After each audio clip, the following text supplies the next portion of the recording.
Hello folks, Everchanger here, and welcome back to more Pokémon Liquid Crystal. Last time, we returned to our journey in this game after quite a long hiatus, and we entered here, the Mandarin City Police Department.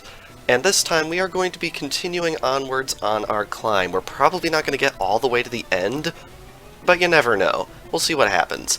Anyway, it's worth noting I did heal my Pokémon in between episodes because we took a little bit of a beating from a couple of fights that we had last time, so I figured healing up would be good, and so I have gone ahead and done that. Now, hopefully you all liked the previous episode. I'm actually recording this before it goes live, so I don't actually know what the reception to that was like, but hopefully everyone enjoyed it. I mean, I feel like there isn't really any reason for people to not enjoy it, but if you do have any constructive criticism, please do let me know. Anyway, I figure since there's a pretty big audience for these videos, I might as well try and get some viewer engagement going. So I'm gonna try and see if I can ask like a bit of a question or something like that every episode, just to get the viewers involved. So my question now is, what did you think of the Pokémon Sun and Moon reveal that was, as of the time of this uploading, yesterday? At the time of recording this, that is actually happening tomorrow morning at 9 o'clock. And so, I don't actually know what they revealed. So, if you guys have any opinions on that, please put them in the comments, because I'm very curious to see what we're going to be seeing tomorrow. Pokémon Sun and Moon have been doing a lot of really neat stuff with the series that, like, they're just changing a lot of really neat things. Like, they're adding in the Alola forms, and they're changing up the gym system so it's more of an island trial type thing. It's all just really, really cool, and I'd like to hear your thoughts on whatever was revealed yesterday / tomorrow, and, like, anything else regarding Sun and Moon, because when this Let's Play ended at episode 105, Pokémon Sun and Moon had not even been announced, which is kind of insane. Just goes to show how long it's been since we were actually in the world of Liquid Crystal. Anyway, gonna be using our electric-type moves right here, and I'm reminded that Lantern doesn't really have too terribly great of an electric-type move. I wonder if I have the TM for Thunderbolt, because it might actually be worth teaching Lantern Thunderbolt at some point, just because it doesn't have much of... Oh, wow. Critical hit? Alright, I will take it. Alright, proving me wrong in a good way, I guess, game. Alrighty, is that the last Pokemon? Yes, it was. Hello? Control? Requesting backup. Requesting backup. Yes. Alrighty, do we fight you? Welcome to the Team Nexus Police Department. Okay. Someone please help me. I always find it really funny when there's like people just shouting in terror, but it's just a text box. Anyway, I believe that staircase right there is actually a back entrance to this building that we do not have access to at the moment. If my rudimentary knowledge of this hack is correct, at the end of the day, you're just another victim. I don't know, I think I should be the one telling you that, good sir, because you are about to be a victim of my very, very powerful Pokemon. And of course we have a Crawdaunt coming out, which is not a very good type matchup right here. How much is Rock Smash gonna... You know what, I'm not even gonna try. Rock Smash is garbage before Generation 4. In fact, it's still garbage, it's just less garbage, because I want to say Rock Smash only had like 15 or 20 power before Diamond and Pearl, and then Diamond and Pearl came out and boosted it to something like 40, which is still awful, but it is better, so I guess that's something it's got going for it. That's one other thing I'm really, really excited about Sun and Moon, and I'll be honest, I never expected them to actually make this change. It is looking extremely likely that HM moves will not be in Sun and Moon at all. They've replaced it with a sort of... Oh, what's it called? I think the official name for the feature is the quote-unquote Poké-Ride, which allows you to call in specific Pokemon to perform tasks for you. They are not your own Pokemon, so it operates very similar to Pokemon Ranger in that regard, because you can just summon in a Pokemon that is not yours to do things for you. So for example, you can call in a Charizard and use Fly with that instead of having to use one of your own Pokemon. which I think is a phenomenal idea. And I feel like the fact that it looks like Charizard is just going to be the flying Pokemon makes it very, very likely that Soaring in the Sky from Omega Ruby and Alpha Sapphire is going to come back, because since it's just Charizard, they only have to model one Pokemon for that feature, just like how in Omega Ruby and Alpha Sapphire they only had to model one Pokemon, because let's be honest, Mega Latios and Mega Latios look exactly the same except for a slight texture difference. So I feel like the fact that you just fly on Charizard, end of story, makes it very likely we're going to be seeing Soaring coming back, which I think is really cool. And of course, both of those games are actually directed by the same guy, so it should be a little bit more of a continuity type thing as well, just because it's a feature that was in his first game and now it's in this new game, presumably. I mean, I don't know for a fact, but I really hope it is, and I would be pretty surprised if it wasn't at this point, just for those reasons I outlined. Alrighty, we have a Haunter coming out, and I don't have a Dark-type move. I could have sworn Feraligatr had Crunch or Bite, but I guess not. But I mean, can you blame me? It's been a long time since we came back to this series. Alrighty, we're going to take a Shadow Ball to the face, and then I think another Surf should wrap this up, which is very, very cool. Alright. Now, one thing that is pretty funny about this, like, my recording setup, is the fact that, as you can see, I've got a little bit of a filter over the Game Boy screen to make it actually look like a Game Boy Advance, which I think looks really, really cool. I like the way it looks personally. But there's a fun little side effect of it. When I import the footage into Windows Movie Maker, which is the editor I am using at the moment, Windows Movie Maker has to re-render the clip smaller so it can play in the preview window. And an amusing side effect of that is this weird pixelizing effect over the screen. When it gets scaled down, it actually causes the entire screen in the preview to turn rainbow, which is really, really bizarre, but I mean, it's kind of amusing, but at the same time I was like, oh no, that's not going to cause a rendering problem, is it? But no, it does not cause a rendering problem, which is very good, because otherwise we would have had a bit of a problem, and that would not have been good. Alright, we got Wobbuffet right here dishing out counters like no tomorrow. I think we're just going to Shadow Punch this guy. Hopefully it brings it down pretty easily. Wobbuffet's got some serious bulk to it, as you can probably tell. Alright. Pretty sure Shadow Ball is special, so if it is packing only counter, we should be okay. Oh man, it actually survived. That's awkward. Alright, well luckily we are faster, so down goes Wobbuffet. Alrighty. I'm really glad they brought Wobbuffet back for the X and Y series of the anime, because honestly I really, really missed it in the Black and White series, but I'll be honest, the Black and White series had a lot of things about it that I really didn't like. So I guess Wobbuffet's absence really was just another thing on the pile, for lack of a better term. Alrighty, so this Surf will probably not one-shot. Wow. Alright, guess we're just gonna go with it. That Flamethrower is definitely not going to take me out, though. Okay, so we should be alright to just Surf it again, and it should go down without too much trouble. Very good. Alrighty. Get our experience. Feels so nice to actually get experience, and we have a Charizard coming out. I don't know if I can outspeed this thing, but I'm going to stay in just to see if we can. No, we cannot outspeed it. Now, is Fire Spin actually going to take me out? No, it's not. Probably not even close. Fire Spin is, for lack of a better term, garbage in my opinion, so I guess we don't really have to worry about it too much. Come on, one shot? Yeah! Awesome. Alrighty, get a lot of experience for that one. Is this the end? I don't think so. I think we still got a little more of this tower to go. I'm stuck here, being held hostage. Everyone else was taken away. Oh, that's a little eerie. Can we fight you? Defeat Team Nexus. Fat chance. We do fight you. Alright.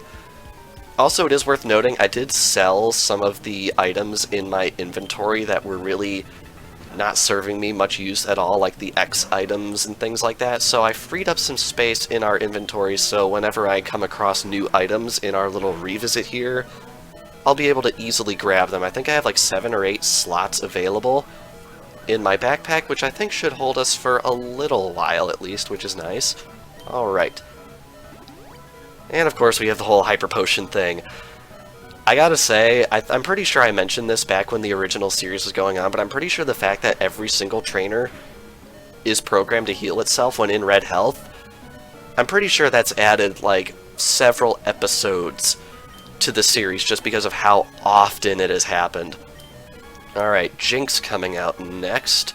Unfortunately, Arcanine is down, so we'll try Gengar. I feel like Gengar didn't get too much use last episode, so I'll give it a little more screen time right here. Alright. Now, I gotta say, I'm really, really glad that they redesigned Jinx, not because I thought the original design of Jinx was bad, but because new episodes of the anime and new other pieces of media that have Jinx in them aren't gonna get arbitrarily banned for any particular reason. Because recently, Viz Media has actually started re-releasing the entire Pokemon anime. They're currently bringing out Season 5, which is Master Quest, next month as of recording this. And the most recent re-release that they did of Seasons 1 and 2 are missing all of the episodes with Jinx in them, but the old releases that I bought several years ago still have those Jinx episodes on them, so thank God I bought the old releases of the anime, because now I actually have every single episode instead of every single episode except the ones with Jinx in them. So the nice thing is, after Seasons 1 and 2, the only other episode to feature Jinx in its original design was either banned or edited, but still released in the US without Jinx in it. So shouldn't have to worry about any other episodes being arbitrarily left off of DVDs from here on out, which is nice because I've kind of made it my mission recently to get every single episode of the anime legally, which I think is a kind of crazy goal, but if Viz Media continues to release stuff, I just need them to release all the way up through Season 8, which is Advanced Battle, because everything else after that is still in print. So, yeah, if anyone wants to talk in the comments about the Pokemon anime, please go ahead and do that as well. And here we have TM10, which contains Hidden Power, which is interesting. Alrighty, the D-pad on this controller I'm using is still a little bit derpy, so if I seem to sort of jolt around a little bit, that's why. I'm currently using the NES 30 Pro controller, and while the D-pad is a lot better than the Xbox controller, it's not as good as the Wii U Pro controller's D-pad, in my personal opinion, and I've heard some very high praise of the D-pad on the PlayStation Vita, which I've never ever used. But yeah, the D-pad on this one, I guess I can just say it's okay. It's alright. It's not awful, but it's not too terribly great either. In fact, for the last like 40 episodes of Blaze Black 2, I actually used the left control stick on this to move my character around instead of the D-pad, which is funny, I guess. And why is he healing now? Okay. Not sure why he was programmed to heal there, but I guess we'll let him do it. And I'm just realizing Pidgeot is really high up there on the level. I'm pretty sure Pidgeot is holding the experience share at the moment, so we might want to shuffle that around at some point. I don't know, if I do, it'll probably be in between episodes, because I feel like messing around in the inventory isn't really what we're here to do. We are here to rescue some police, because apparently they can't defend themselves for some reason. I'm realizing the absurdity of this whole scenario right here. Alright, I want to switch to... Actually, I think we'll stay in for now. Unfortunately, Arcanine is down at the moment, so not the best setup we have here. And I'm noticing Pidgeot still has Sand Attack in its moveset. What on earth was I doing? I don't even know. I don't know, maybe Sand Attack could still come in useful, but I feel like there are other evasiveness / accuracy moves that would be a lot more useful. Alright, that did a lot of damage. Hopefully we can take down this Scizor no problem. Alright, please don't heal. If you heal, we are going to have a problem. And I don't mean just a little problem, I mean a big problem, because I don't really have much to take this guy out. Yeah, we're going to send in Alakazam, and I think after this fight I might actually go back and heal just because we're in a bit of a rough way. Okay, he's not healing, which is very, very good. Alright, take it down with a very, very much pointless critical. Alright, get a lot of experience, and down goes this Nexus Grunt. Very nice, and I think that's actually everyone on this floor. Oh, that was close. I think that's everyone on this floor except for that guy. What does this say? The answer is nothing. Can't read it. Alright, I'm gonna head back and heal, and I will be right back. Alrighty, we are back. Did you like that little transition right there? I really like making transitions in post-editing. And honestly, that's one of the reasons I didn't like Blaze Black 2 all that much. I mean, I liked the Let's Play, I liked the game, but the fact that whenever you enter a building it does this weird crossfade thing, it made cool little transitions like that a lot more difficult to do in post. Which is, I know, a very, very nitpicky thing that only a Let's Player with mild OCD or whatever would actually care about, but I don't know, it's just something I felt like I'd mention just because it is something I do enjoy doing, is having a little bit of fun when it comes to editing. Now, when it comes to Pokemon, there isn't really too much you can do in terms of editing to make things exciting, but it can be pretty exciting to edit other series, I guess. Like Okami, I had a lot of fun editing Okami just because there were some rather comedic edits I made that I had fun with. Alright, so down goes Scyther.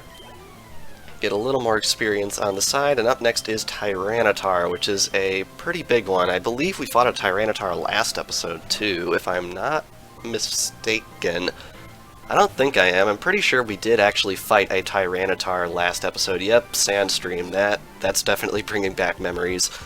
I know I only recorded that episode yesterday in terms of my time, but yeah. Alright.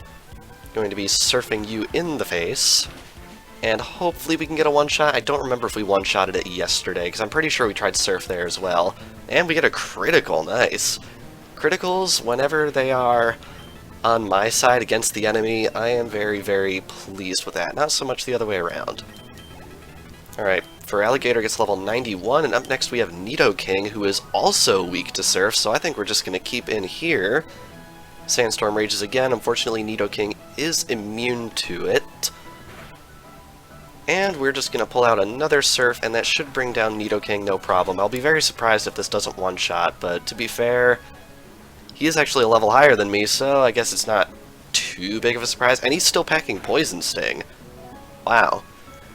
Guess I don't have to be too embarrassed about still having Sand Attack on my Pidgeot if you got a level 92 Nidoking with Poison Sting.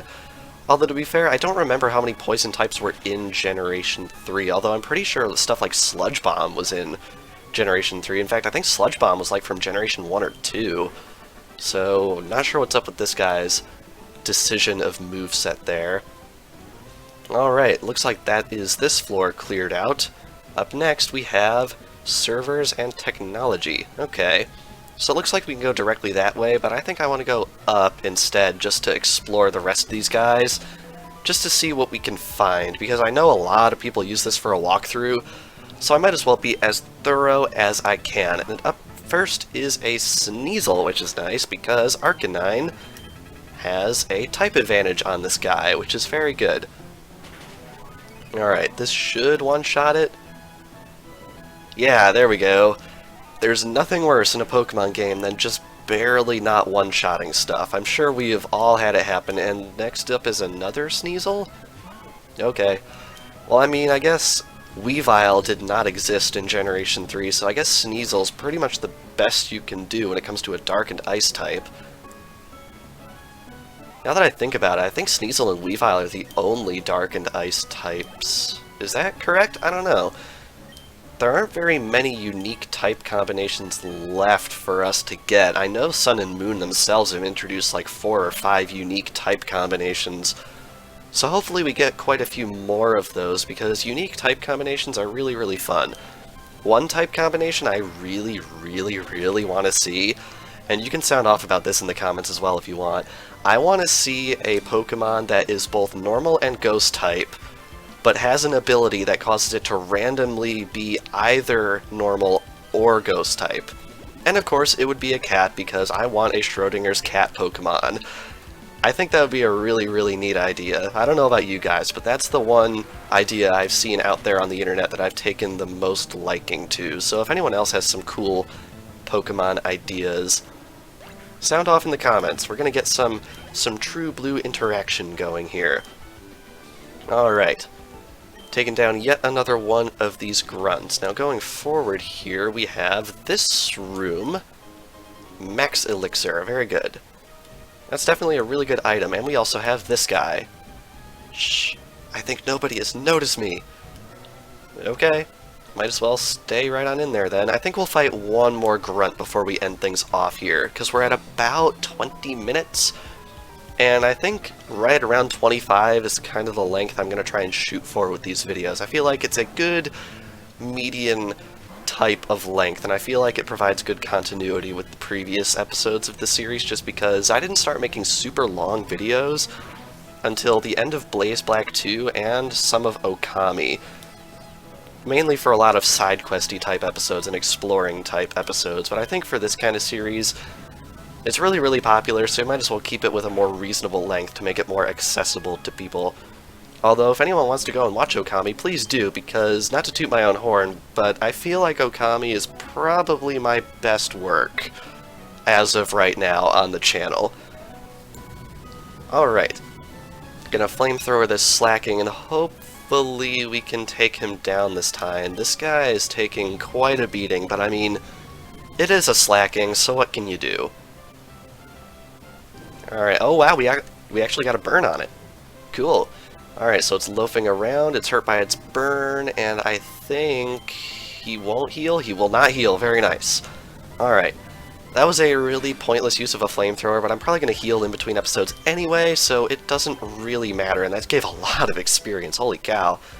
Arcanine gets level 91, and up next is Sharpedo, so I think we're going to switch back over to Lantern right here, and use our pitiful Spark attack and hopefully take this thing down in short order. Alright.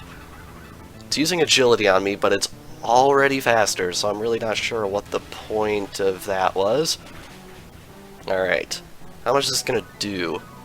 Oh, wow. That actually did a lot more than I thought it was going to. I thought it was gonna do, like, half. Alright, looks like he's preparing for Skull Bash, if I'm not mistaken. Skull Bash isn't a move you see very often, but I'm pretty sure Skull Bash is a 2-turn attack. But anyway, he's not going to get it off because we took him down. Pidgeot gets level 94, holy cow. And Lantern gets a decent amount of experience as well. You got me, yes indeed, we got you. Alrighty, so I think we fought quite a few trainers this episode, and we got some levels up, we got some items going, and we also got some good backstory on as to exactly what's going on here. That one cop mentioned that all of the others had been taken somewhere, which is ominous, to say the least. But anyway, with that, I think we are going to end things off here. So, this past episode of Pokémon Liquid Crystal, we fought through almost 3 entire floors of the Mandarin City Police Department. And next time on Pokémon Liquid Crystal, we are almost certainly going to be making it all the way to the top, and what awaits us there, I have no idea. So without further ado, thank you all for watching, and I will see you guys next time.